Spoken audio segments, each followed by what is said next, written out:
Alright chaps, it's that time of the week and we are back for our championship score predictions. Some big games coming up this weekend. Last week for predictions was a little bit hit and miss for me personally. Only got 3 results correct. It was very draw heavy last weekend in the championship, wasn't it? So it'll be interesting to see if this weekend throws up some similar sorts of results. As always, I want to hear from you in the comments down below. Drop your predictions down there. But without any further ado, let's just jump in. Starting out at the Riverside for Middlesbrough up against West Brom. Middlesbrough still one of 3 championship clubs yet to lose this season. I saw them in the flesh over the weekend against North End, and I thought it was a decent second half performance from Middlesbrough. They were quite under par in the first half, but Rob Edwards made the right changes at the right time, and they got better as that game went on, and were definitely worthy of a point in the end.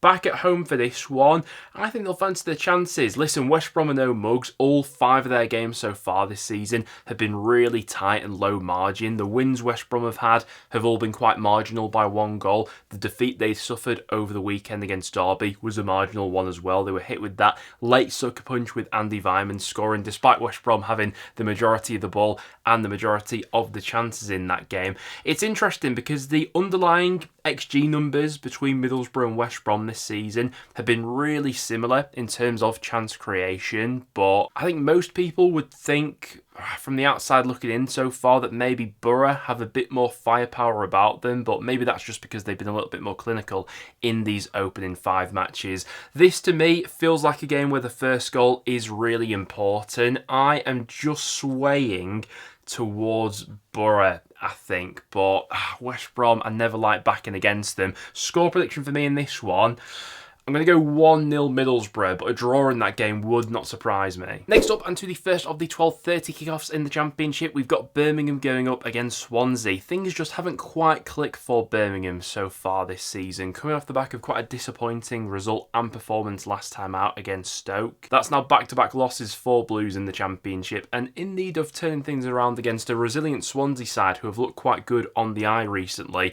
Birmingham, in their first 5 matches, have only had 8 shots on target, which is really poor. That's fewer than any other Championship club, despite all the attacking quality that was signed over the summer. Now, the good news for Birmingham is that on the opposite end of the spectrum, they've been quite good at limiting the opposition to quite a few chances. No club has conceded fewer XG than Birmingham have in these first 5 matches, so they've been quite good at keeping the opposition out, but at the opposite end of the pitch, that's where they've often run into some troubles. Now, Swansea, I wouldn't say are the most free-scoring side in the division, but they've scored 4 goals in their last 2 matches. Zandvoort Potnik's in fine form at this point in time. The only thing that could potentially count against Swansea in this game is, will they be a little bit more fatigued than Birmingham? Worth taking into consideration that Swansea are playing tonight in the EFL Cup against Nottingham Forest, and if they go with quite a strong lineup in that game, Blues are going to have that extra recovery time over them coming into this fixture, and for that reason,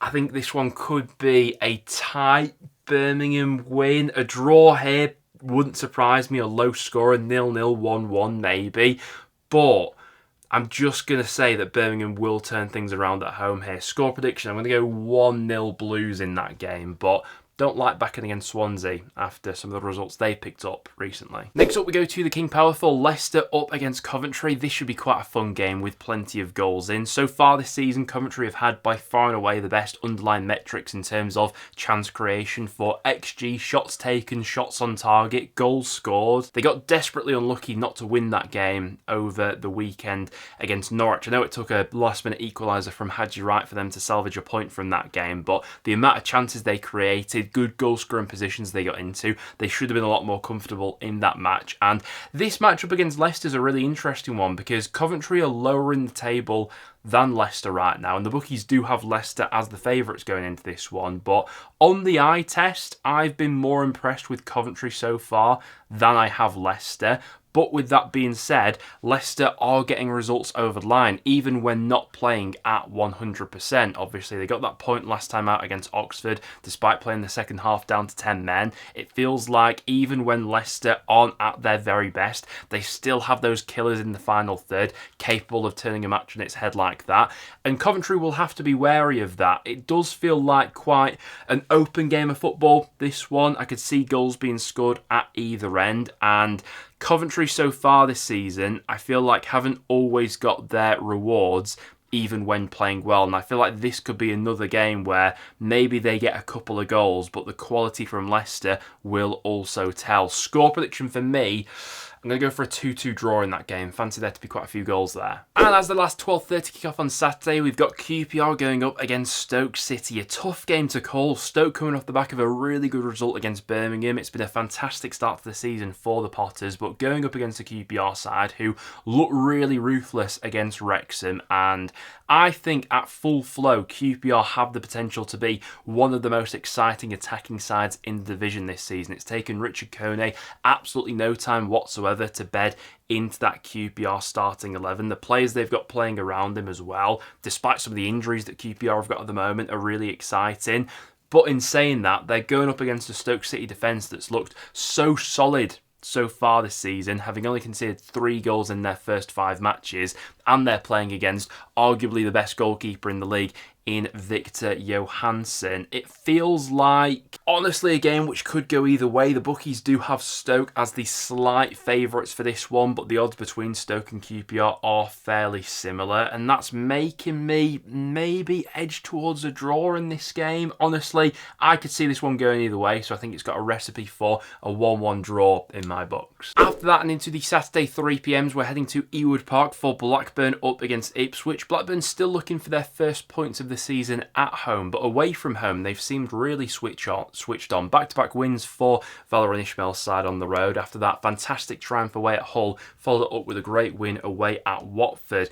At home, to be fair, they've had some quite tough fixtures to start the season. They had that game against Birmingham where they very easily could have held out for all 3 points had it not been for those late goals, and losing against Norwich is certainly no disgrace. Things don't get much easier for them this one against Ipswich. It feels like, had this game taken place a few weeks ago, Blackburn probably would have fancied their chances of really taking the game to Ipswich. But if their performance on Friday night against Sheffield United was anything to go by, could this be the point of the season where things have finally clicked for Kieran McKenna's men? Jane Philogene, absolutely unplayable last weekend. If he's in that sort of form again, you'd fancy him to cause Blackburn all sorts of problems. But with that being said, Blackburn have their threats of their own, and for as good as Ipswich were against Sheffield United last time out, they have proven so far this season that that side can be got at, albeit I think most people probably will have Ipswich as the favourites for this one. Score prediction for me, I don't think it'll be as comfortable for Ipswich, but I will back them for another win. I'm going to go 2-1 to the Tractor Boys on the road in that game. After that, to Pride Park for Derby up against Preston North End. Now, North End got a decent point last time out against Middlesbrough. Could have been all 3 had it not been for that late equaliser, but on the balance of play, thought a point was probably fair. The biggest thing that North End need to rectify under Paul Heckingbottom is our away form. There's no getting away from the fact that over the past 18 or so months, it's been really poor, and this is typically the sort of game where North End will come unstuck. It feels like a bit of a bad time to be playing Derby as well. Had this fixture taken place a few weeks ago, I'd be fancying North End's chances, but the amount of players returning from injury for Derby recently, how much stronger that 11's looking coming out of this international break compared to before the international break, and Derby got their benefits from defending really well against West Brom and hitting them with that sucker punch late on with that fantastic win on the road. Heckingbottom against Eustace, you'd fancy this one to be quite a tight, maybe quite low scoring affair. Neither side has been creating an abundance of chances so far this season. It feels like the sort of game that could be won with a bit of individual quality, and I really feel like this one could go either way. Draw would not surprise me. I just feel like with North End's away record playing against us, Derby could snatch this one. Score prediction, reluctantly, I'm going to go 1-0 Derby in that game. Next up for Hull up against Southampton. Hull did snatch a point on the road last time out against Swansea. Feels like they do have quite a few goals in that 11, and it's sort of the narrative around Hull from the back end of last season has sort of flipped on its head. Back end of last season, they were quite resolute defensively, but really struggled for goals. Whereas so far this season, it's been the opposite of that. Scoring-wise, they've been pretty fluid. Ollie McBurney's made a terrific start to life with the Tigers. They've got a few nice creative options playing around him as well. Bloomy obviously building up his fitness. I think he'll be a real asset when he gets himself back to 100%. But at the opposite end of the pitch, they can't help themselves but shooting themselves in the foot so far this season, averaging over 2 goals conceded per 90. Southampton, yet to really click into gear, was a bit underwhelmed by their performance against Pompey over the weekend. Finished level, to be fair, Southampton probably grew into that game and got better as it went along, but considering they were the home side, the onus was really on them to take the game to Portsmouth, and they struggled to get out of the blocks in the first half of that one. They've still got quite a few players there embedding into their 11 that were signed late in the window, the likes of Finazaz, Tom Fellows and a few others. I feel like there could be a few goals in this one, but I'm not sure which way it's going to go, so I'll go for another 2-2 draw there. I think that could be quite fun. Next up to Carrow Road for Norwich up against Wrexham. If Wrexham carry on losing matches and don't get their act into gear soon, how much longer does Phil Parkinson have in that job? It was a very lucrative summer of backing by the Wrexham bosses, but so far this season, they've not seen much of a return on their investment in terms of on-the-pitch performances. Have looked very vulnerable defensively, albeit in the final third. I think they have been quite a bit of fun to watch so far this season. While the balance of that Wrexham squad isn't quite at 100%, they're still meshing in quite a few new personalities into that team. This could be a good chance for Norwich to get some points on the board at Carrow Road. 2 games played at home so far this season for Norwich and 2 losses, albeit they have been quite tough matches against Millwall and Middlesbrough. Last time out for Norwich was a really bizarre game, a draw against Coventry. I can't see the game plan for Norwich being anything like that game for this one against Wrexham. That game against Coventry was totally just a smash and grab, soak up as much pressure as possible and try and leave with something. Whereas this game, it's going to be the onus on Norwich to take the game to Wrexham, and with how vulnerable Wrexham have looked defensively so far, you'd probably fancy the Canaries to have a bit of joy in the final third, particularly with the likes of Josh Sargent, Mateus Kvistgaarden, Diallo. The list is endless. I do somewhat buy into the argument that the way Parkinson sets Wrexham up, though, they can be a little bit more effective away from home than they can be at home. I think that counter-attacking style sort of suits that a little bit. With all that being said, though,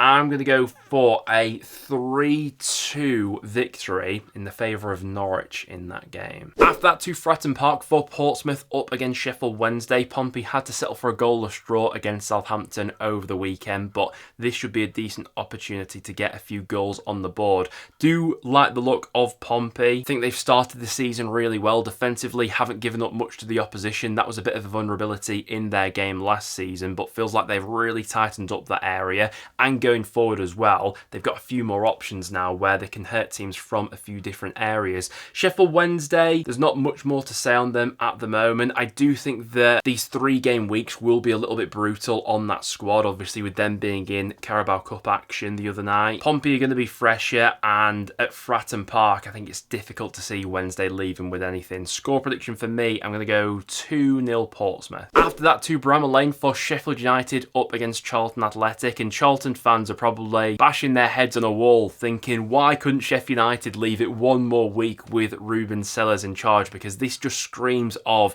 a Sheff United victory. Chris Wilder back in the dugout after such a disastrous start to the season. 5 losses from 5. They've had barely anything going their way, coming off the back of an absolute hammering last time out against Ipswich Town. The Sheff United crowd's going to be right up for this one. They're going to be behind all the players. It feels like they're probably going to be given a bit of a fresh start because Wilder's back in the dugout now as well. And don't get me wrong, I think Charlton will make it difficult for Sheff United in this game. They've proven themselves to be a really tough nut to crack, difficult to play against, especially defensively. And in away games like this, Nathan Jones is not going to want to give anything away to Sheff United. But Ramsey will be suspended after he was sent off against Millwall. And just with the Chris Wilder effect, I think Sheff United take this one, albeit quite narrowly. 1-0 Sheff United, I'm saying, for that game. Next Next up, and on Sunday, we're going to Ashton Gate for Bristol City up against Oxford. It's been a tremendous start to the season for Bristol City. Quite a comfortable outing last time out, beating Sheffield Wednesday by 3-0. We mentioned it in the Championship roundup over the weekend, but I absolutely love the dynamic of that forward three at the moment. Scott Twine, Emil Rees and Anis Mehmeti. I think there's so much fun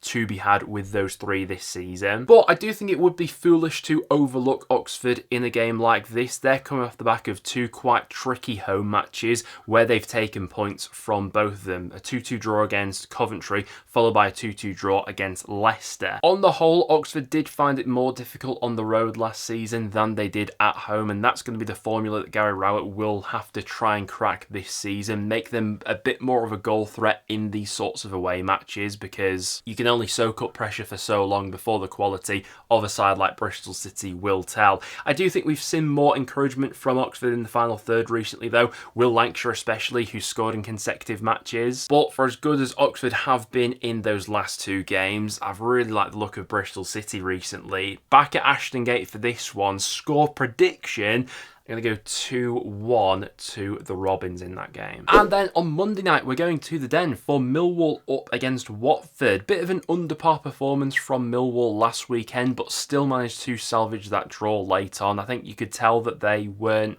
quite at 100%, obviously, with some of the key players missing, coming off the back of an international break as well. Bit of a sloppy performance, all things considered, but still managed to salvage a point, and I think that Millwall will absolutely take that. What's imperative for Alex Neil from this point onwards is just to sort out their home form, because that's been a real struggle for Millwall, surprisingly, so far this season. It's back-to-back losses at the Den for Millwall, where they failed to score against either Middlesbrough or Wrexham, considering 5 goals between those two matches. Watford have been a tough one to put your finger on all season, really. They're coming off the back of quite a poor performance, I thought, against Blackburn, but generally speaking, there have been a few positive shoots. You'd fancy a big player like a Luka Kermagard maybe to be quite a key player in a game like this away at Millwall, and getting Nestri Irankunda back in the starting 11 will be absolutely key as well. Honestly, I could see this game going either way. Millwall, at their very best, I'd argue maybe have a bit more about them than Watford, but at home so far this season, they've been so unreliable, and Watford do have those players in their 11 who can make the difference with a snapshot and moment of quality. For that reason, going to sit on the fence for this one. Call it as a 1-1 draw to round off the weekend. But there you have it, guys. That will now wrap it up for today's video. Thank you very much for tuning in. If you guys did go on to enjoy, make sure to drop a like and get any of your thoughts in the comments down below. Plenty going on in the Championship right now, and if you strongly disagree with any of my score predictions, I'd be interested to know why and have that debate in the comments down below. Apart from that though, guys, thank you very much for tuning in, and I'll see you all in the next one.